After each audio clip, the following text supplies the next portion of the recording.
Hello everyone and welcome back to another episode of the Belgian Football Podcast. My name is Ben Jackson and as always I'll be your host. And this week we have Joris returning and also Scott as always here. Guys, how you doing this evening? I'm good. How are you guys? It's been so long, and so many things have happened. So I'm very eager to join this episode. That's what we like to hear. Coming back with some fresh energy. That's what we need. Yeah, as Joris just mentioned, a lot has happened and we will get into everything. So we will talk about the cup final and the result of that, but we'll kind of park that for a little bit and we'll dive into kind of the weekend's action straight away instead. Usually I'd give a little roundup, but I think we're just going to go with it game by game so you don't know the scores before they happen. Keep it nice and exciting, although I'm sure most people listening to this know exactly what happened. And if you didn't, you're probably just going to Google it anyway, but we'll do that kind of you didn't want to know the scores before match of the day sort of style kind of episode. Let's start with the relegation playoff. Obviously, we knew that Molenbeek were going to be in this. We knew that Salang were going to be in this a couple of weeks ago now. Coming into this one, I was kind of like, I just didn't know which way it was going to go. I mean, obviously, I haven't seen as much of Molenbeek as I have of Salang, but you've got to give respect to a side that finishes second in that division, and we saw last year with Salang that they were really good in that playoff game. So I thought this was going to be quite an even game. However, Salang were really, really good in this. I was really impressed with the way they played and kind of rose to the occasion away from home. It was Molenbeek who started a little bit better in the first kind of 10 minutes. You could tell they had the energy from the crowd. It was really a full house down there at the stadium in Brussels. And they kind of played up to that at the beginning, but didn't really create clear-cut chances. We did see former Mechelen man Igor Di Camargo up front, doing his best to try and roll back the years to score some goals. Kylian Hazard as well. So there's lots of those sort of players. Rogowski as well at fullback. So kind of a couple of X1A guys in there. Nangis on the left hand side, on the opposite side to Hazard, he looked like a bit of a danger man at the beginning. However, Salang then kind of grew into the game, and it turned into one of the kind of typical Salang performances we've seen, where lots of chances, but they don't take them all. However, they did eventually put one of those chances away in the first half. Mukatadze given far too much space on the left hand side of the box, and I think we all kind of said he kind of aimed for the towel that was in the goal. Defournier had left a towel in the goal, and he hit it perfectly with a curling shot. So it was 1-0 at halftime to Salang, and yeah, they were just kind of quite comfortably in control. They ended up this game with like 20 shots, so that kind of tells you the level of dominance they had, but they just couldn't find that second goal. Despite all the dominance that they had, Molenbeek had probably their best chances in the second half when they hit the crossbar or the post, I think it was, from a free kick. Just then followed up by the aforementioned Di Camargo hitting the crossbar with a bicycle kick, which, I mean, that would have been a ridiculous goal if that one had gone in. The free kick itself would have been a nice one, but it didn't. And that was kind of the best it got for Molenbeek. They chucked a couple of players on. Obialale, William Togui came on. Abubakar Keita came on in the midfield, someone that was promoted previously with Leuven. He kind of plays the game a little bit at walking pace. Looks like he's always in kind of control, but he did get dispossessed a couple of times. And Salang had chances on the break, but weren't able to put them away. Yeah, I guess kind of my final note on this one, shout out to Daniel Apare. I thought he had a really good game, and he was crucial in the first kind of those first 10 minutes. Like I said, when Molenbeek had the chances, it was him that kind of blocked one of the clear-cut chances. Then in the second half, he blocked one off the line as well. So he kind of denied two goals there, which could have given them a 2-1 lead.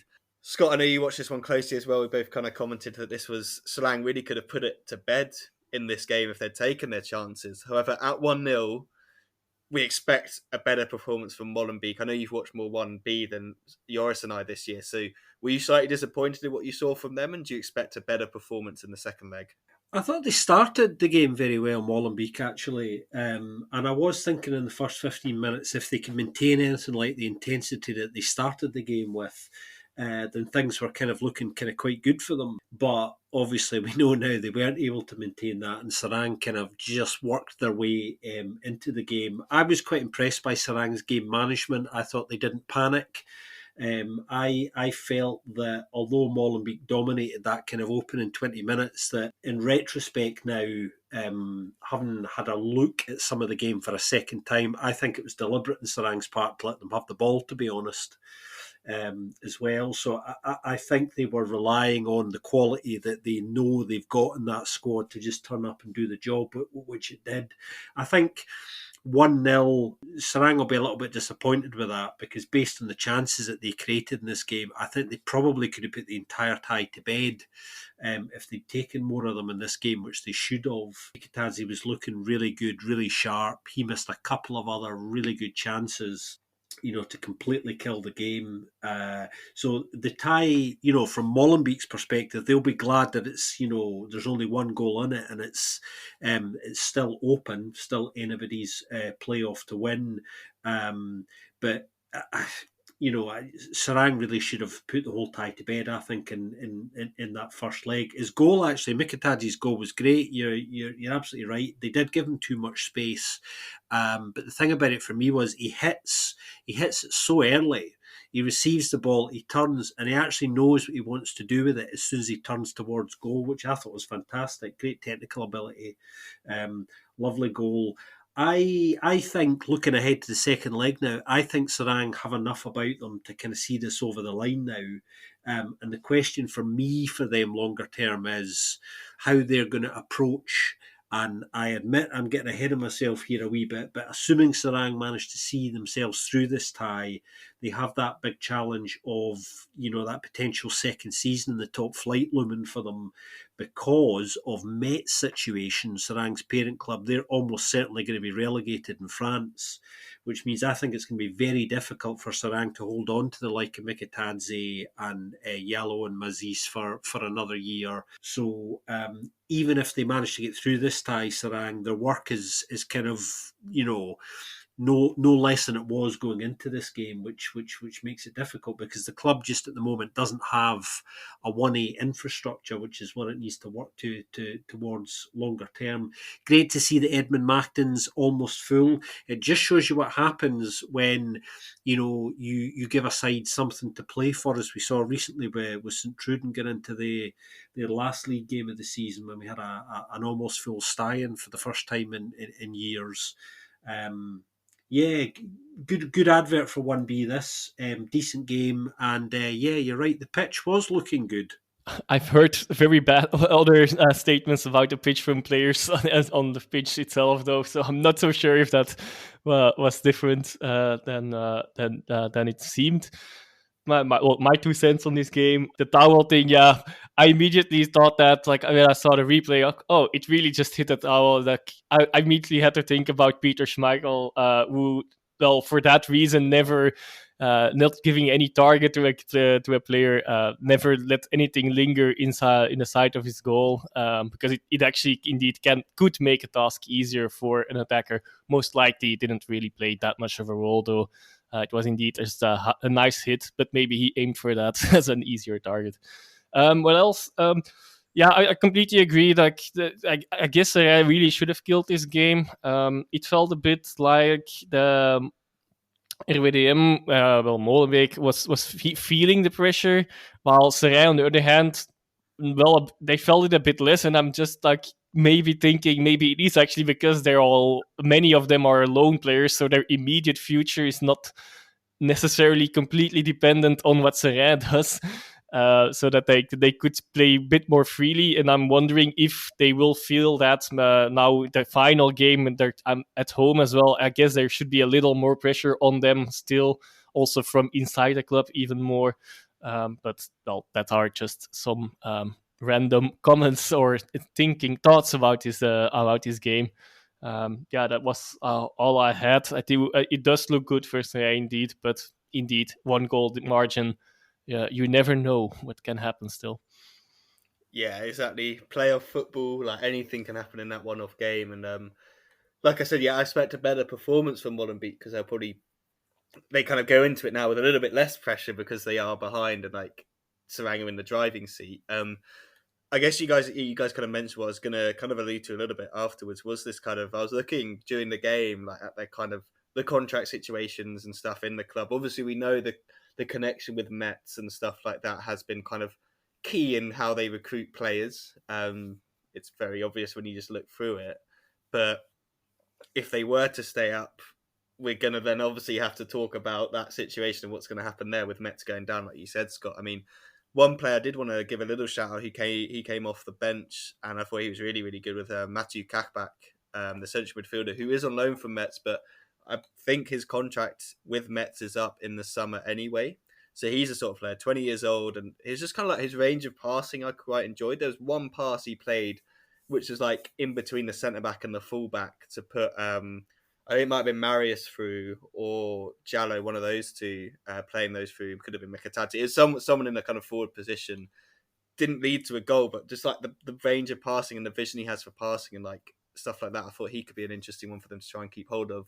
Hopefully he'll get a start in the second leg, because I think he could be quite key in creating a few more chances, and hopefully they put them away. But interesting for the second leg. I like that it's not completely done. It would have been a bit boring if Sang had run out 4-0 winners and you're kind of thinking, well, that's that, unless there's a miracle. But there's still some intrigue there, and I think the next leg is on the 30th of April in the evening, so we will certainly be watching that one. Let's start playoff-wise with the playoff 2, because that started first. We'll go with that. We'll just, instead of diving between the two chronologically, we'll just stick to one playoff and then jump to another playoff. So on Saturday, after the relegation match, we had Mechelen against Charleroi.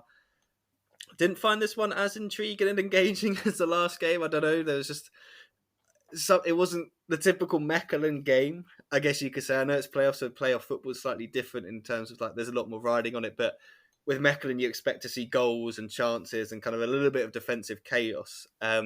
Charleroi, to be fair to them, we've mentioned it before, they struggle against teams that have been higher than them in the league, but Bayo had some really good chances in this one. First half, I thought they were definitely the better side. I thought Mechelen struggled to get into the game, but kind of like Serang weren't taking their chances, Charleroi really weren't taking their chances at all.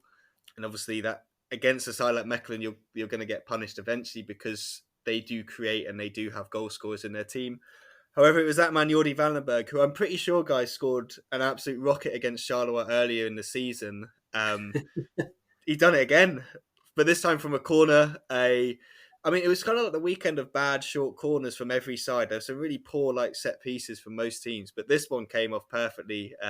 Schuf's played at the edge of the box. Vandenberg absolutely leathered it into the bottom left-hand corner. It's the sort of thing that I don't know what you guys are thinking, but like if I see a centre back like Jordi Vandenberg not in the box, I know that something's up with this set piece routine, because more often than not, he is going to be in the box trying to win the header and trying to put the ball in the net from a header. So I haven't studied their set piece routine, so I don't know if he does linger on the outside quite a bit, but I don't know if I saw him on the edge, I'd be like, yeah, something different's happening here. Not sure it's like. It's even better. It's he has 2 goals this season, and you mentioned them both against Charleroi from there. Yeah, it's just like they know he can shoot. He only scores good goals, clearly. But yeah, it's just funny that like and wants to play Charleroi every week.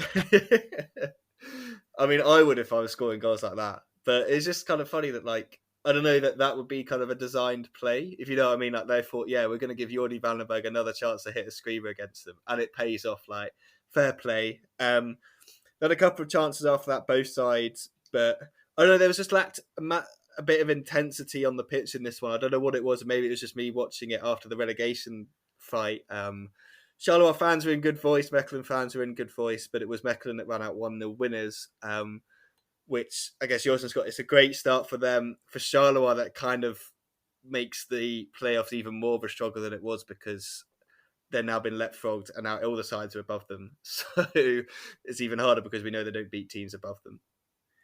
Yeah, it was interesting because obviously Wouter Rankin was suspended for this game, so the technical area was commanded by his number one, Frederik van der Bielst. And I think, Mechelen's performance was lacking in its usual intensity. I think that's fair to say. And when, you go away and you look at the numbers for the game, Ben was touching there on the fact that, there was a lot less shots, both on and off target from Mechelen. So, yeah, I mean, they did lack a little bit of energy, I think, and their usual zip. And they managed to get the win somewhat luckily, really, when you bear in mind that Charleroi definitely had the better of the chances. And I think they will feel a little bit unlucky not to have got at least a point, because I think on the basis of their performance, they did deserve it. They created a number of kind of pretty clear-cut chances, which they should have done something with. So, the game probably should have been a draw based on, what both sides put into it. But, as we know, football's about fine margins, and it was the small details, and Mechelen sort of were able to score when they were on top, albeit from an opportunity they created entirely themselves from a great set piece, which is nice to see from a Mechelen perspective, because they've conceded a lot of goals from static phases of play this season. It's been a problem for them. So for them to score one from that situation is quite nice for them. Yeah, I mean, I think Charleroi kind of came into these playoffs probably in reasonably good spirits. Losing that game just kind of changes the complexion of the next few weeks for them a little bit. And I think they're going to have to do very well in their remaining 5 games. I think if they're, if they're really going to go close and do anything now, which is kind of unfortunate for them. But they've had a great season all round, and I think they're ahead of where they thought they would be, as I've said a few times. So I don't think their head should be kind of too down about this, because the game was kind of quite close. It was just one of those that came down to the small margins in the end. Interestingly, we've been talking for weeks now, or what feels like weeks, about the potential huge change at Mechelen over the summer, and a number of players possibly going, depending on how the playoffs go. And would Vranken stay, or would he go? Well, there are some indications now that he might be staying, but it's not definite yet. So it's kind of interesting. I find the fact that the conversation around that's largely been locked down around the club, coinciding with the playoffs, being very, very important, because I think they understand that they really do want to push hard to try and win these playoffs and get European football at the Akademie Kaserne, which would be fantastic for Mechelen. So I think they are right to try and avoid questions around that at the moment, because the last thing they need are kind of any disruptions and distractions away from the fact that they've still got 5 big games to go. Yeah, this is the game I've watched least of, so I'll probably won't say that much new, but at least the result was nice in the sense of, as it turned out now after the weekend, and we'll jump to the next game already soon then. But yeah, actually everyone has everything in their own hands still. So even Charleroi, I know they are in a worse position now than they were before, but if they win all their 5 next games, then they're still. They are certain to be first. Yeah, you kind of alluded to it there, Joris. The playoffs are completely opened up, and that was thanks to your side, Genk. We had the Ghent-Genk, every Englishman's favourite game, because I just get confused. I would already say despite my own side. So, obviously, if you probably know by now, Ghent coming off the cup final win, a couple of changes, Tisadali out, Depocha out, who else? Samwa's rested, so it's kind of like a little bit of a switch over. Okumu also rested. However, they actually started this game quite well. Look, the first kind of, however long it was, couple of minutes, 30, 35 minutes were really, really enjoyable of this one. Like quite open from both sides. Wasteful, I guess you could say, from both sides. They had some good chances, just couldn't take it.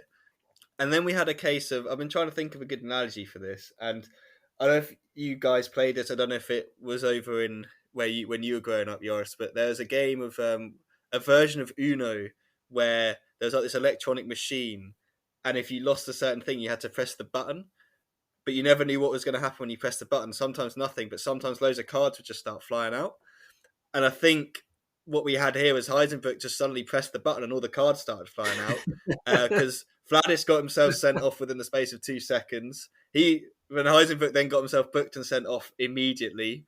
Sam was then got booked before he'd even come on the pitch. Like, it was just absolute chaos. 35 minutes in, Vladis is off, Heisenberg's off, and the game's just completely changed. Ghent were playing actually reasonably well. I know that Scott, you were saying Vladis was having a nightmare before then anyway. Like, he was getting in his usual good positions, but his final ball was just kind of, it was weird, wasn't it? It was like way off from his kind of usually high standards. So in halftime, it's 0-0. Ghent down to 10 men. Joris, I know you're probably going to speak a lot more about Genk's performance. Are you kind of disappointed in how they just, you said, I'm just so tired of watching this team. I think it was one of your quotes. However, it took until the 91st minute for them to get the breakthrough, and it was that man, Andres Nemeth, off the bench again. Last time he came off the bench, he scored, I think it was already like 3 or 4-0. this time he comes off the bench and gets the winner. Lovely low cross in. I think it was it Pencil or Oyen, one of those two on the wing. Crossed it in. Pencil, great. First touch, lovely first touch. Just to stop the ball dead, and the next touch, like, easily puts it in the bottom corner. Onuachu almost blocked it. I don't know what he was doing. It looked like he tried to get in the way of it. He's like, "Oh no, I don't want us to win this game and win the playoffs. So I don't want European football." But he somehow got out of the way of it, and that was it. Finished 1-0 to Genk, and it does open up the whole playoff picture, because now you have Ghent at the top with 31 points, Mechelen and Genk in second and third with 29, Charleroi with 27, Mechelen and Genk playing each other next, and then Charleroi playing Ghent. Charleroi beat Ghent, Mechelen and Genk draw. Everyone's kind of within a point, and it's absolute chaos. Anyway, Joris, I'll go to you first on this one, because I know you probably watched this one a lot closer than you did the last one. Just, tell us your thoughts on this game, because I know you weren't particularly happy with the performance. Oh, I was half eyeing a bit during the cycling as well still, but yeah, well, it looked like both teams were already on holiday, and one of the teams just won the cup and can't really win anything anymore in this playoffs, except some prize money for the players if they win games, and for the ranking TV money for the club for the final ranking. And the other team has had a very disappointing season and really needed to fight for it. And, well, no, that did not really happen. Although, yeah, they didn't really play that. Well, they did play bad, but still good enough to claim this victory as well. Like I was a bit surprised with quite some comments in the media that it was actually a bit of a stolen victory, which it was really not. But of course, it's also maybe a bit because of the situation with Fadis. It's a controversial situation as well, I guess. His first yellow is just correct. I think he hits the ankles of Preciado, I think, and he was too late. So, definite yellow. Then he got a second one for complaining and keep on complaining. Well, we don't know what has been said. We'll probably never know, but yeah, it's a bit harsh to give a second yellow for that. I can get that. And then, of course, yeah, Van Hazenbroek should know better indeed. Like when that happens, that he can't really do anything about it. It sucks, and it might not be completely fair. Maybe it is. Who knows? But yeah, he was very outrageous. Also in the press conference afterwards, he was really criticizing everything, and when everyone like he has a tendency to do. But it was definitely a time for that. He might wait, if I read that correctly, might await an additional suspension day as well for that. But I don't think that's for certain at this point of time already. But well. Yeah, after the, I do agree a bit with the post-match interview with Sven Kums. The red card kind of killed the game, not only for Gent, but just in total. Like the Gent had to defend more, and they did well. And Genk was just, well, that's what I meant. They're very tiring to watch. They really couldn't find any kind of spaces, like some half chances here and there. Only at the end, a few more, and also after the goal already fell, of course. And the sad thing was also that Oye was not starting yet in the beginning. At least he came on in the second half and actually played quite well until because of other tactical. I didn't get the Genk setup, and actually throughout the whole game. But like at a certain point in time, he needed to play right. Well, more or less right wing back, I guess you could say. Well, depending on how it was filled in with, considering Gent being a man down as well, he was a bit more attacking than an actual right back still, I guess. Ultimately, just very happy for Nemeth to get a second goal. You can just see that he's a natural goal scorer, and what he can bring for the rest of the play, we still have to see, but he's also quite physical, and he's supposed to be technically also quite good, definitely in his finishing, but also in his hold-up play. But we didn't really see much of that yet. But, well, what can you do in, what is it? I think he got now 17 minutes official play time, 2 goals, and one of them a winning goal. Even though the game was bad, we'll take the win for sure. I think this game's a really, really good example, guys, of how a game can get away from you if you let your discipline go. I made big play in my own social media during the game of how daft I think Van Heisenbroek was in particular to get his red. You know, pick your battles was pretty much what I said, and I think this is a really important point because as Ben was saying, up until Vadas Adisia's red card, Ghent were actually playing reasonably well. It all changes after that, and then it gets even worse when the manager gets a red 30 seconds after the captain does, needlessly in Van Heisenbroek's case, I think. I mean, you could argue all day about whether Adija should have been sent off or not, and people will want to do that. But I think you just have to, if you're going to lose your discipline on the touchline as well as on the pitch, I think you have to kind of pick your battles with when you do that, and this wasn't one of them. I think coaches have a responsibility really to set the tone all of the time, and I think the entire game just went on a downhill trajectory from a Ghent perspective after Van Heisenbroek was sent off, and I thought it was needless. Now I know there's a little bit of history between Ghent and the referees departments, which to me anyway is a kind of separate issue because you're never really going to win these arguments, and you shouldn't play them out on the pitch like that, I don't think. And it's all just a waste of energy, and energy that should be going into your game and your game management. And that's kind of what happened. The game just kind of drained away from Ghent after that for me. Genk were decent. Actually, I thought they were decent, and they were deserved winners in the end.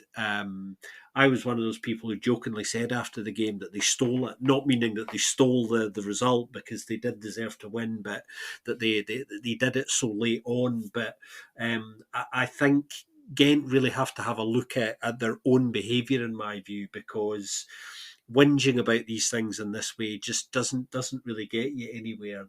There's better avenues to do this, and it was just disappointing to see that. Actually, I thought, particularly when they've been playing so well, they've won the cup. They don't have anything to play for, you could argue, but I don't doubt they want to win these European playoffs. As Joris was saying, to maximise TV revenue, they are trying to negotiate a new deal with Tisa Dali, which isn't going very well at the moment for a number of reasons. So that there are reasons for them still to put performances in, and I just felt they kind of threw this one away a wee bit through losing their cool. Yeah, no, I think you always kind of alluded to it, but I think Van Heisenbroek's clearly a massive cycling fan. He clearly heard what Evenepoel was doing. He was like, you know what? I just want to go and watch the celebrations. I want to go and see what was happening in Liège-Bastogne-Liège. Like, what am I doing here? I have to say, one of my favourite bits of this game was first off, like massive shout out to Will Downey. He did 3 games back to back on the Sunday for Mola and 11. Obviously for 11, but we watch it through Mola. I think during this game there was a panning to the directors' boxes, and there were some massive plants in there or something. And I don't know if he was generally meant this or some sort of joke about how bad Ghent are with money and what they spend their money on. But he mentioned something about they've done very well in buying those plants. They clearly spend money quite well around here. With Darko Lemajic on the pitch at that time, which everyone said wasn't a good spend of money. So, well, if that was the joke, I loved it. I enjoyed that. It definitely made me chuckle. And congratulations to doing 3 games back to back, because I don't know about you guys, but we do a podcast for an hour and a half, and I literally can't speak after that, and I need buckets of water to rehydrate. So I don't know how he did it, but fair play. I guess the best thing about this result is it keeps the playoff open and interesting. Like you guys said, Ghent, they were in the game before that kind of red card, and then Genk slightly disappointed. So I don't know. I don't think I've got anything else to add. You guys have kind of summed it all up. Let's move to one of those games that Will did commentate on, which was the first game on Sunday, the first game of the championship round, the playoff 1, Club Brugge against Antwerp. Really interested to see that Brian Frisk completely kind of changed his formation. He's recently been going more with a 4-3-3 or the 4-2-3-1 formation. This time he went for a 3-5-2 to kind of match up with Club Brugge. I know it's a formation that lots of sides have been using this year. Union have been using it very well. Club Brugge since Schroeder come in have been using it but he went with it as well. Faris Haroun came in, which was quite a surprise for me to see that. I was also surprised to see Manuel Benson and Koji Moyoshi drop out. So it's a little bit more defensive, but I actually thought the first 15 minutes of this game, Club Bruges were really, really flat. Defensively, they were making a lot of uncharacteristic mistakes. But Antwerp, I don't know, there was something, while the formation was working in some situations, like it was nullifying Club Bruges, I think we mentioned it, or like Will also mentioned it in commentary, it's like in the second half, like, Van Acken's been silent. I'd forgotten Van Acken was even playing, which, like, usually, even if he's slightly quiet, you still know that he's there. I think Joris, you translated it for us at the end, but Van Acken was expecting Haroun to be next to him at the press conference. Like, that's how tightly he'd been guarded by him. So I thought it was a hilarious thing. And it shows that the job Haroun was doing there was great. And given he is, like, 35 now, like, fair play to do that to one of the best players in our league. But I just felt that they really struggled in the wide areas. Like, Yeli Bataille had an absolute nightmare of a game against the man of the match, I think we can all agree, in Tajon Buchanan. I mean, he has been playing well, don't get me wrong, but this game I thought he was just absolutely fantastic. His best game for Club Brugge. Got his first goal, slightly lucky deflection, but the build up to it, he kind of deserved it, just beating men and then kind of putting it past Boutte. He was also defensively making massive, like, kind of plays at the back. I think there was one part in the second half when Antwerp had like a counter attack almost, crossed to the back post, and he was just there playing in like where the third centre back should have been to clear the ball. I thought he was just insane, absolutely insane. Then he went on a run, beating like 5 players down the other end and almost setting up a goal. Like, really, really good performance from Tajon Buchanan. Really enjoyed that from him. Club Brugge grew into the game with him, so like as he started to get on the ball and play more, they started to play a little bit better. Over Antwerp, there's just some weird decision making from Brian Frisk. I think it is one of those situations where it kind of made sense. I could see what he was trying to do, but I just don't think it was the right idea. So it's like the 60th minute, he brings off Mikkel Frey and puts Benson on up front. And you're like, Frey's got 22 goals. Your next second top scorer on the pitch is Benson with 5. Like, what are you doing? You're 1-0 down. You're chasing the game. Why are you taking off your main goal threat? And me and the doctor, we had a kind of chat on Twitter about this, and he showed me the heat maps of where Frey had just been being pulled out of position quite a bit, like into the wide areas, and that's just clearly not where they wanted him to be. But surely then you make a tactical adjustment to keep him on the pitch in those central positions, and you bring on Benson, but you bring him on somewhere else to kind of help out and force Frey to stay in the middle, because then you've got Balakrish and Benson running the wings. I didn't really agree with his tactical decisions. I think the initial formation did work until they went behind, and then they kind of struggled. They didn't really have a player in between the midfield and the 2 strikers. Probably should have been Nainggolan. I think, Joris, you mentioned in our chat, you said that's kind of where he thinks he should play. Whether it's where he should play, that's another kind of question altogether. And then to kind of compound the whole thing, Sek gets himself sent off in the last few minutes by pushing in Soki. I know a couple of Antwerp fans were quite frustrated about this. They said, well, Mekele like pushed Mikkel Frey earlier in the game and nothing happened. So why is then Sek doing it and that? I do think it was a classic case of like Sek does probably get kind of, you see it maybe a little bit in like basketball, to bring that in to people who know about. There's a player in basketball called DeMarcus Cousins, plays for my team. And like if he's involved in an altercation, the referee's a lot more strict than if it was another player doing exactly the same thing. I think maybe Sek does kind of get that because he's got a little bit of a reputation as being a little bit hot-headed. I don't know. But it was such a stupid, needless thing to do, regardless of whether it's kind of like, well, Mekele should have been sent off for it earlier in the game. Like, it was just such a waste of like getting sent off when you're chasing the game. So yeah, I think you can probably tell I was a bit frustrated with Antwerp, but a really good win for Club Brugge. Tajon Buchanan, man of the match, hands down, fantastic performance from him. Good start for them, and it put pressure on Union going into the next game. What did you guys think about? Do you kind of agree with what I said about Chris tactically, or do you think actually it almost did work? Oh my word, so much to say about this game, you know, on a tactical level. I was kind of like you. I was pretty bemused looking at the starting lineup because I thought, okay, Prisk's going physical here, by and large, and slightly leaning towards a kind of cautious, pragmatic approach, which I understand. From the point of view that I think you accept that Club Brugge are going to have more of the ball, but when you look at the two midfields that started the game, the thing about the Brugge midfield is there is so much more maneuverability and creativity in it, that was a bit of a red flag for me at the start. I thought I just Prisk had set this up almost as if he was happy to take a point here in this game, looking at the starting lineup. And then it kind of got worse in a way from there on in.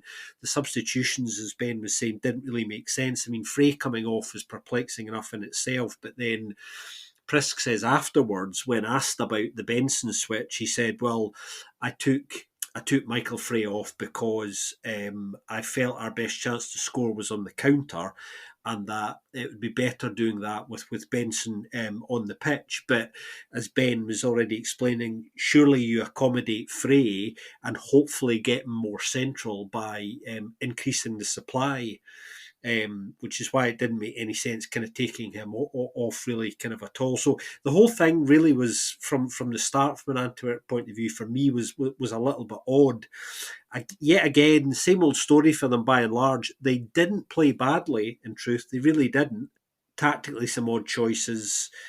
Just not enough optimism, I think, and positivity going to a place like the Jan Bridal and going there and trying to get the win. There was a lot of stuff in the pre-match press conference, in the build-up to the game from Prisk, where he did actually say, look, we're going there to win. He came out and actually said that, but I didn't believe that he believed it when I saw that starting lineup. Yeah, and then again, they could have been 0-2 ahead by the break, and that would not have been undeserved. And I didn't see Club Brugge at that point in time come back. So that fine margins again, of course. Although indeed it was a bit of a weird choice. Although Haroun actually played a really, really good game, to be fair. But I think he only featured in a few games this season, especially from the start. And I think 2 of them were against Brugge as well. So I think it indeed shows some. Well, maybe too much respect for the opponent there. Although even though it could have worked out, as I started with here. Yeah, and that part I still could kind of understand. I'm not saying I would support it, but I could kind of understand. But then, yeah, the Frey change, substitution, I honestly don't think anyone understands that. I'm not sure what's going on there. Because indeed, if you want to play on the counter, well, then indeed you still need your goal scorer to put it away, I would say. Plus, Frey, I think, is also someone that can fit that profile himself. Plus, he was, Club Brugge were throughout the whole game not that impressive, and he was always giving the defenders, like in his own style, always a fight at least. So it didn't make it easy for them to build up, and actually makes it easier for Antwerp to win the ball back sooner. And that part fell away, and yeah, that it really had the opposite effect of what Prisk was aiming for, I suppose. So yeah, very, very weird change, and I honestly don't think anyone understood that. What else can we say? Club Brugge, yeah, got a win, needed a win, got a win, without being impressive. But you don't need that always to be impressive, but you have to take the points. And ultimately, I suppose also they might deserve it. Yeah, okay, and they didn't give away that much either, but there were a few options, places where it could have gone wrong for them, but luckily for them, it didn't. And yeah, Buchanan got his first goal. It was such a screamer, of course, but that's you touched on that already. Yeah. I mean, it's just the thing with them, isn't it? They are solid defensively, like we've said that all season. So it's kind of like when they reduce their attacking output, it just gets even more frustrating. And then with Benson on the pitch, I don't feel like they really changed their style of play much. So it's just still quite direct. And I was like, well, he's not going to do what Frey was doing. Only brought Eggestein, who has he scored for them this year? Maybe one. I can't remember if he did. Maybe in a cup game or something. I don't know. But again, it was just, yeah. And you could say, I mean, it boiled over with the Antwerp fans' frustration at the end of the game. So we'll have to see what comes out of that. I don't know if there have been fines or anything, but getting into kind of the stand next to them, I mean, that's just stuff we don't want to ever see, anything like that. So I'm sure there will be punishments handed out, and rightfully so. But yeah, that game kind of then put the pressure onto the story of the season, Union Saint-Gilloise. I'd say I was nervous for them, and we've mentioned Liège-Bastogne-Liège, and just watching Evenepoel, the former Anderlecht youth player, Anderlecht fan, even had an Anderlecht badge on his bike, attack the way he did at Liège-Bastogne-Liège and win back Liège-Bastogne-Liège. I was like, oh, okay. Anderlecht coming off the cup final defeat. One of their lads has just gone and done something quite spectacular in a bike race. Like, they're going to be well up for this, and they're going to. It's like, is it a sign? Is it a sign that Anderlecht are going to win the derby today? They didn't. So I'm sure, I don't know if Evenepoel was watching after the race. I know he's a massive Anderlecht fan, so maybe he was, but he'd have been a little bit disappointed that 2 minutes in they were already 1-0 down. Yeah, it looked like the players were still watching replays of his highlights or something instead. I mean, yeah, that definitely did look like what it felt like. And it's Bart Nieuwkoop. Really, it was what we expect from Union in terms of kind of always at you, always up and going, always looking for like the quick advantage. It was a quick free kick. Played across, I think, Undav. Was a decent save out of Van Kronberger, but nothing he could do about Nieuwkoop's follow-up. So that was 1-0 within 2 minutes, I think it was. Had a couple more chances after that. And then Dante Van Zier, 12th minute, made it 2-0. Lovely finish. Really nice pass through to him, and then he had a nice finish. They also then had a chance on the break, I think it was just after that, where Jean Taylor is in so much space. And you just like, Van Zier, you just like, pass it. You just need to pass it to him. He's in all the space. He doesn't, and he just misses, though.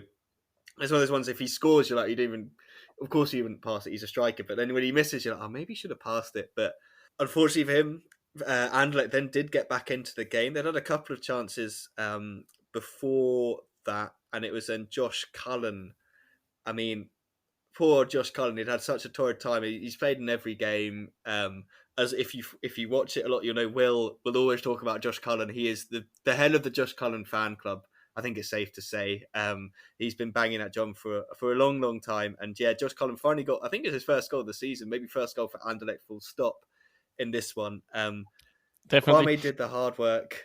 And I think you actually mentioned it as well, like, there's just something about Kwame, like, he just doesn't want to shoot when he's like next to the goal. He's always looking for the assist and the pass. I don't know if he's got like an assist bonus, and he's just like, right, I need to have the stats there. But he did some great work there. Like, his feet in the box are just really, really underrated. I think that's a part of his game that's just excellent. And he sat Maurice down, who before this had made a ridiculous save, and then Bayer had cleared it off the line.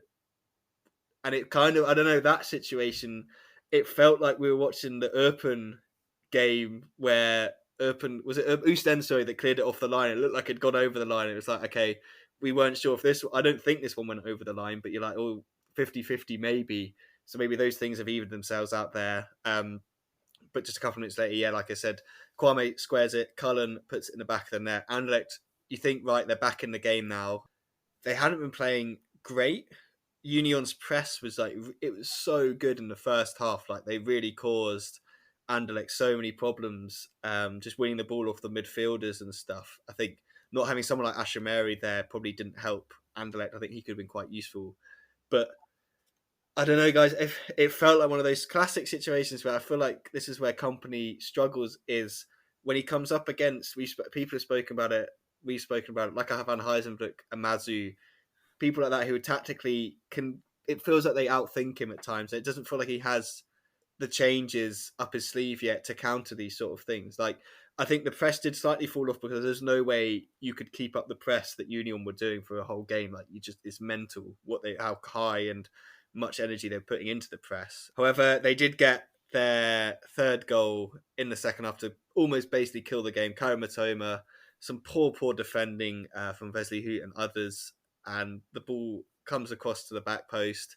Matoma puts it away. Much to the like the Union fans who were going mental. They win another derby against Anderlecht. It was just a great start to the playoffs for them. Frustration for Anderlecht, cup final loss, the NIS defeat. And I don't know, guys, this is one more thing I want to say before I hand over to you guys. Is like the substitutions as well from Company. I don't want to like dump everything on Company. I like him. I think he'll learn. I think he's going to develop as a manager. I think he just needs these experiences basically to get better. But you know what's coming. You know Xerxes coming off and Rahman's coming on. You know Rafael Vizcaíno coming off and Amuzi's going to come on at some point, and then like how Hadj is going to come on, and then one of the centre midfielders will come off, and you knew it's probably going to be Canna because it's never Cullen, and because Canna started, you're like, well, Olsen's come off. So I don't know, as a Mazu, as someone that's been in the game for so long, Scott and Joris, like he knows this stuff's going to happen. He knows how Anderlecht are going to play. He knows when the substitutions are going to be made. His game plan's set, isn't it? Like he can dictate the game almost because he's like, well, I know Anderlecht are going to do that, so we just need to do this, and this is how we're going to win the game. That's where I'm struggling a little bit with Anderlecht because we saw it even in the cup final, like the same substitutions always happen. Like this is the template, this is how we're going to play. I just feel like there needs to be a little bit more flexibility in the Anderlecht game plan. Yeah, I think that's a really good point, actually, Ben. I mean, I really did expect a reaction from Anderlecht after losing the cup final, which made going into this game really, really interesting for lots of reasons. They'd lost the cup final, they'd lost the two previous derbies, obviously, to Union, and Union had just been knocked off the top of the table temporarily, as it turned out, for a few hours. So the dynamic going into this was really, really interesting.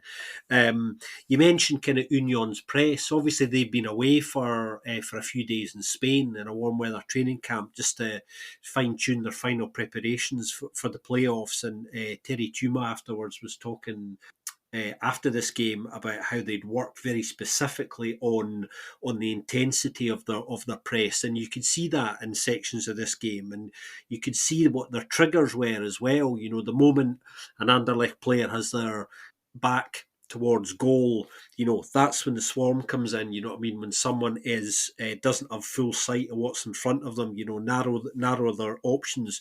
So Union picked their pressing triggers correctly at the right moment as well. And actually, all of the goals come from unforced errors, effectively, through that pressing. Anderlecht, I think, all season long, actually, I think one of their biggest issues for me, anyway, I don't know how you guys feel, is just there's just a slight lack of physicality in this side. I think when it comes to playing good passing, and their passing and movement is arguably the best in the league in many respects, and a lot of players from other sides have commented on that. You know what I mean? When they've come up against them over the course of the season. But I just feel that when it comes to kind of the dirtier aspects of the game, the physical ones in particular, they're a little bit of a soft touch at times, I think. And in a game like this, with a side like Union, who are going to be very intense and are happy to get in your face and be quite physical with you, they're very good at it as well. They're very good at getting up the park quickly because of the way that they play. It makes it difficult for a side like Anderlecht to instinctively want to try and play through that because of the way they like to play their football. And because Anderlecht didn't really play with any intensity at any point, really, it meant that Union didn't have to necessarily maintain that press either. It played into their hands. They were allowed breathers because at times Anderlecht were pretty ponderous with what they were trying to do. It wasn't working out wide for them. You know, they tried to go through the middle at times. That was even less successful. And then they started to kind of get frustrated. But they have to cut out the individual errors as well. You know, it was the individual errors ultimately that really killed them in this game. And then, of course, as I've always talked all season on and off about Anderlecht, watch the guy's body language. Anderlecht are one of the first sides to turn when their heads go down in terms of their body language, and you saw it quite early on in this game. Company's faces on the touchline always tell you an awful lot And, his reaction to the first goal within the first minute and a half said it all to me. Do you know what I mean? He literally said to a member of his backroom staff, I knew that was going to happen. I knew they were going to do that. They switched off. There's a quick free kick. It's basic things. And I feel for Big Vinny because I do honestly feel there are players there that he showed a lot of faith in who sometimes when you have to step up, ultimately I think they've let him down a little bit. And I think there is and this is going to sound quite harsh to Anderlecht fans listening, but I do think sometimes there's a slight prima donna element about some of that squad where some of them think that they're maybe better than they actually are. And a lot of the noise that's come out of Anderlecht over the last 24 hours since that defeat, some of the slight hysteria, it comes more from the fact that they really have been banking very, very hard on finishing second in order to secure a shot at Champions League football, and more so the money that potentially comes with that, because that is absolutely key in holding on to players like Kouame and Xerxes, or are giving them a chance to do that. And I think they could kind of see that slipping away in front of their eyes, and it just kind of all fell apart for them. But Union went away, re-energised, came out and entertained us once again. Despite some people still trying to downplay their aspirations, nobody really believes them now. They are favourites, and I think it's all right for them to come out and say that now. Yes, of course they should, by this point at least.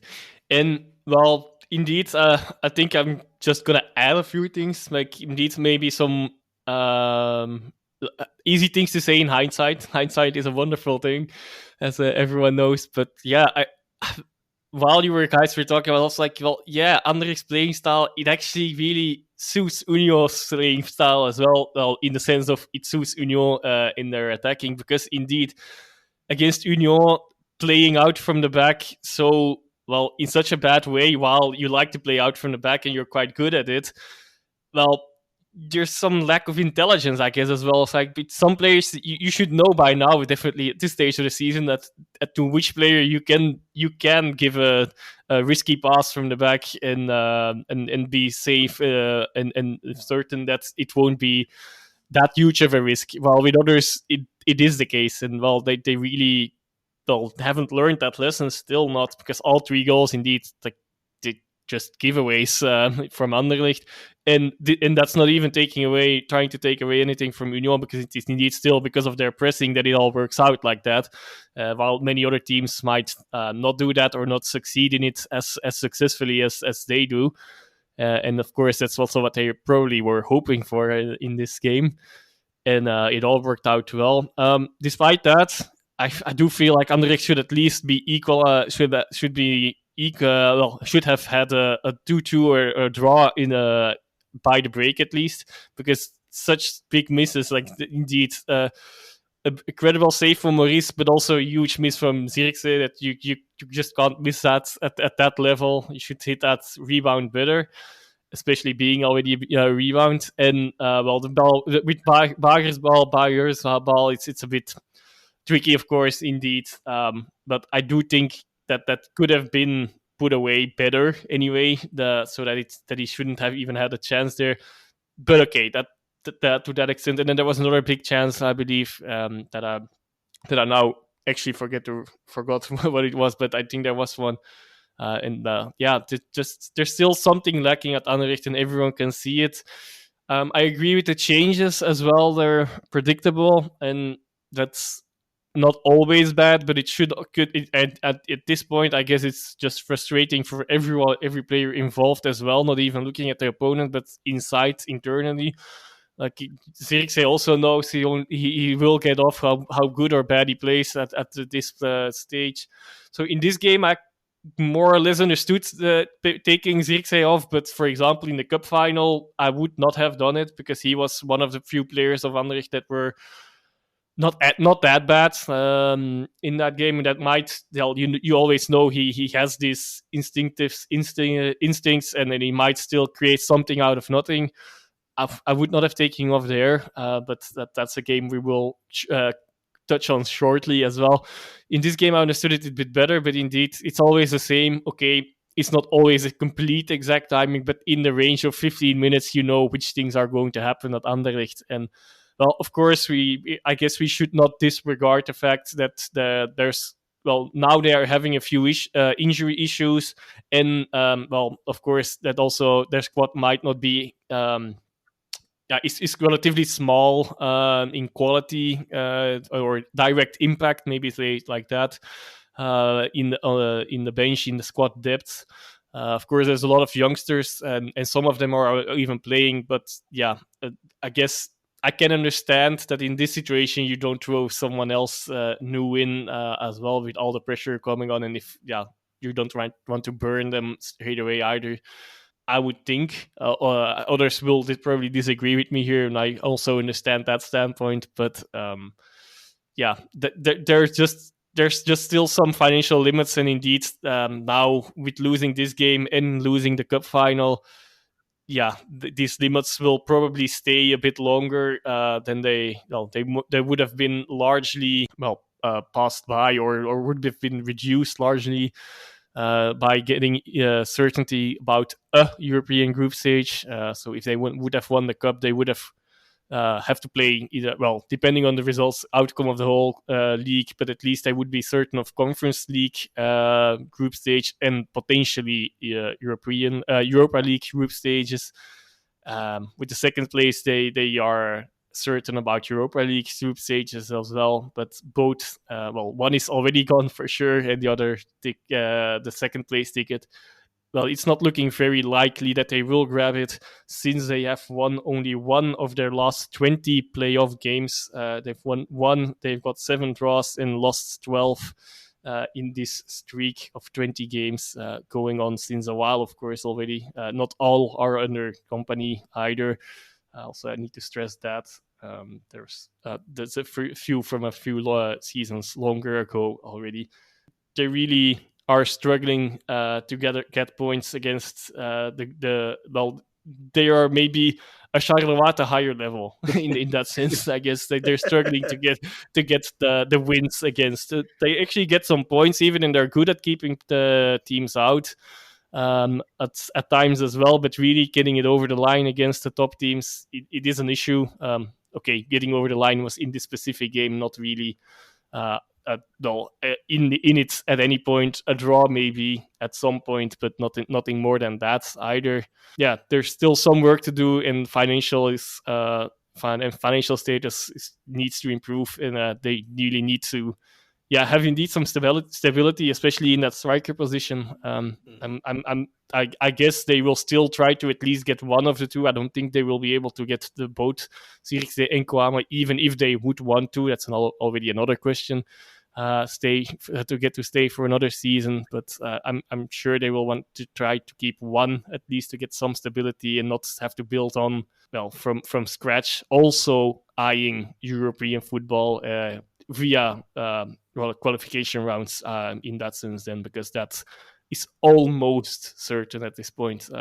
They still could lose out on that, but there is a big chance that they need to be ready sooner than they needed to be before, or that they have neglected to do so in the case of this season, actually, where it could have gone right, but it didn't work out for the group stages, and it has big effects. An additional thing there, I know I'm getting ahead of myself here, and everyone as well, but this is a season that Anderlecht also dropped a lot of points from the European quarterfinal in 2017 that they won't have in the coefficients anymore. So it is getting more and more difficult for them now to get into a group stage, actually, because they will not be seeded not in all rounds anymore, qualification rounds anymore. So the probability of getting a bigger opponents is quite high, is getting higher and higher. Yeah, no, we could do with that not happening, because we need some coefficient points coming our way in Belgium at the moment. I think they should have qualified this year. They should have beaten Vitesse. Vitesse really weren't that great over the 2 legs, but they got the goals when it mattered. Joris, you kind of mentioned there about how it looks like second place is beyond them. I mean, they'd have to win the next game against Club Brugge, and even then, that'd only bring them back within 4 points of them. They're currently 7 points behind them. Them and Antwerp, third and fourth with 32. Union at the top with 42, and Club Brugge in second place with 39. And it's just ironic, isn't it? That's kind of the thing about this place is like Union fans cheering, beating Anderlecht, and now this weekend they'll be cheering for Anderlecht to beat Club Brugge. Like, it's always the funny way these things happen in football, isn't it? Let's talk about the cup final then. We've kind of mentioned it a little bit. It ended in penalties. It went to penalties, but before that we had, I don't know, like when I was watching this, like there were some interesting substitutions considering like we've already spoken about the way Company does his substitutions. One unfortunate one we saw was Ashimura couldn't start. That was kind of a given, but he was on the bench. 58th minute, Olsen off, Ashimura on, and you could just tell he wasn't right. He was down within the first like few minutes, and then I think he didn't even get to 20 minutes, and he was back off again. Marco Canna came on, who looked good actually. I thought Marco Canna played quite well considering his age and how little football he's actually played this year. I thought he stepped up into the limelight quite well, and I think he even took a penalty in the end. So I mean, fair play to him. But Ghent were kind of had the better of the chances. I think it's safe to say, and despite it being 0-0, they had a couple of decent chances, but they could have taken. Tisu Dali had a few, or Gigi had a few. Bezos, I think, had a couple as well. He came in obviously because Depoche was injured before the game, so they had to start with Bezos, and I felt almost like it was going to be written that Ukrainian striker, with everything that's going on, scores the winner in a cup final. Wasn't to be, because he was actually taken off, and lots of players who you thought would have stayed out there to chase the game were taken off. Vladis obviously went off in, I think, like 60-odd minutes with Hulsager coming on, Bezos going off with Namajic coming on. I thought this was it. He's going to make my prediction come true, and he did actually have a chance to do it.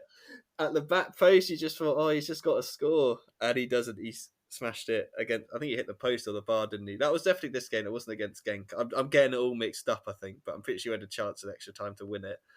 Tisu Dali went off. Shock! I didn't see that coming. He went off in the 90th minute. Milady came on. I was like, what is going on? Like, we could have penalties. We've got extra time coming, and you've taken all your best players off. Rafael, like, cup final magic before, he got taken off. Hjulsager then gets taken off as well because he got injured before Tudor came on. So it's really bizarre going into extra time. All these, like, the players that are actually on the pitch and weren't on the pitch. Another one I thought was going to stay. I saw Sven Kums. He's definitely going to take a penalty, isn't he, with the way this is going? He then gets taken off for a Wusu. So all a bit bizarre. Obviously, Xerxes had come off before then for Raman. However, neither side could find the winner, so we go to penalties. And yeah, first up, I think Ghent took first, didn't they? So Desart made it 1-0. Sergio Gomez then makes it 1-1. He then missed the subsequent game against Union. He was a big miss there. Hans Olsen had come on. He stepped up and took a really good penalty. He made it 2-1. Laman 2-2. Castro Montes 3-2. Kana, as I said, young man steps up, makes it 3-3. Then Darko Lamaik, and I was just like, it's just going to miss. It's going to be awful because he's going to be the one player to miss. He's just going to get battered for it. But he didn't. He scored just. It was really just. Not a great penalty from him. Like, Van Kwamberger was close. Poor old Josh Cullen, as Will was mentioning in the commentary, he's been there all over the place, all there for them all season, done the hard work, steps up, and Roof saves it. And then it's over to Ngadu Ngaje to finish it off. But he doesn't finish it off either. Van Kumben makes a great save to deny him, which means Murillo then has the chance to level it. Roof saves that one. Ghent win the final on penalties. I guess we spoke a little bit about the fallout from this game. I don't know if you guys want to have a quick kind of overview. I know it was 0-0, so not actually much happened in it, but weird substitutions going around. Penalty takers all a bit random. Ghent get the win in the cup final. They're happy, obviously. Anderlecht, we spoke about the fallout. Did you guys enjoy it as a cup final? I know, Scott, you predicted a goal fest and it wasn't. It was a penalty goal fest, I guess. But yeah, we didn't really get the goal fest you wanted. No, we didn't. I was hoping for a classic based on the fact that both sides were coming into this on fantastic form. And I felt very optimistic that we were going to see a really pretty good game because of that. And of course, what happened was the antithesis. And in truth, actually, it's not a game that's going to live long in anybody's memory, not because it went the distance with the penalties, but it actually wasn't a great game. I think Anderlecht actually just got stage fright. I think they didn't really respond to the pressure of the occasion in anything like the way that anybody expected. And the really big players had particularly poor games. You know, Xerxes and Rafaelov both had stinkers, really. And it just didn't happen for them, and at no point could they kind of raise their game. There was a period of about 10 minutes towards the end of the first period of extra time where Company made some substitutions which did inject a little bit more zip into their play, and it looked like, you know, maybe they were going to nick it in extra time during that period, because that was their best period in the whole game, actually. But on the whole, they just didn't perform at all and didn't respond to the occasion. And I thought that was really interesting, because finals are, you can prepare in any way you like, and there's lots of different ways to prepare for big games like this. Van Heisenbroek, in the lead up in his pre-match media, was saying it's interesting. He said, with these games, they're always decided on either moments of magic or how people respond to the situation, and that's exactly how this game did pan out. Actually, Ghent set the pace from very early on, maintained it, deserved to win. And I think the one worry for them going into penalties was, we should have won this in normal time, we should have won this in extra time. Are we going to lose this on penalties to a side who probably don't deserve to beat us, even if they do in penalties? So the best side in the day did win it on penalties, which was pleasing to see, because I think it would have been really hard to take for Ghent to have lost it in that manner, considering the way the game played out. They've had a good season, and this is kind of their big reward for it. You know, winning that trophy. And Anderlecht, unfortunately, despite their great form coming into this, just couldn't really deal with the pressure and produce a performance. Yeah, I'm a bit less optimistic about how Ghent was keeping the pressure, everything, but on, but they really started the game well. But I do feel like they petered out, and actually, Anderlecht indeed were physically actually somehow the better side, which is slightly surprising. But of course, there was a lot of injuries in there as well. So at both sides, it was just not a good game, actually. All in all, it started off really well with Gent indeed setting the pace, playing well for let's say first half an hour or so, and then it all went a bit downhill from there for both teams. Still, I guess, and Anderlecht had a few moments by the end of both the second half and the prolongations. So Kent won deservedly in the end. But yeah, unfortunately, not a classic as a final. While it looked in the first maybe 10-15 minutes, if one of both teams, well, in this case, it would have been Hint, would have scored, that it could have become one, but it wasn't to be, and it wasn't to be for Anderlecht either. Yeah, congratulations to Ghent. I think some of their fans were still celebrating because hardly any of them turned up for the Ghent game, or they were all watching the cycling or doing both. I don't know. But it felt like a training game. That was no one there. We've got one little bit of news, which, I mean, it's news, but it's something we've spoken about a few times, and I think everyone kind of knew it was coming. So obviously 777 have taken over at Standard Liège. They officially announced during the last couple of weeks that Elsner will no longer be the manager. They thanked him for his time and thanked him for what he did. But yeah, he's now moving on. They're going to look for a new manager.